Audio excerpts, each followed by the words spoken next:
பூந்தமல்லியில் கஞ்சா விற்பனையில் ஈடுபட்டு வந்த நபரை போலீசார் அதிரடியாக கைது செய்தனர். சென்னையை அடுத்த பூந்தமல்லி பைபாஸ் சாலையில் கஞ்சா விற்பனை நடைபெறுவதாக போலீசாருக்கு ரகசிய தகவல் கிடைத்தது. அதன் அடிப்படையில் பூந்தமல்லி மதுவிலக்கு காவல் ஆய்வாளர் சுபாஷினி மற்றும் உதவி ஆய்வாளர் புவனேஸ்வரி தலைமையிலான போலீசார் சோதனையில் ஈடுபட்டனர். அப்போது பைபாஸ் சாலையின் அருகே தோள்பட்டை பையுடன் சந்தேகத்திற்குரிய வகையில் நின்று கொண்டிருந்த இளைஞரை பிடித்து சோதனை செய்ததில் அவரிடம் கஞ்சா இருப்பது தெரியவந்தது.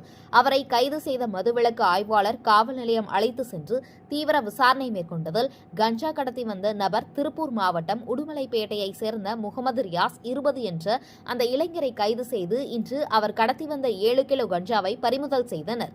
அதன் பின்னர் ஆகஸ்ட் மாதத்தில் பூந்தமல்லி மதுவிலக்கு ஆய்வாளர் சுபாஷினி அவர்கள் 40 கிலோ கஞ்சாவினை ஒரே மாதத்தில் ஆவடி காவல் ஆணையர் சங்கர் அவர்களின் உத்தரவில் தீவிர கஞ்சா வேட்டையில் ஈடுபட்டுள்ளார்.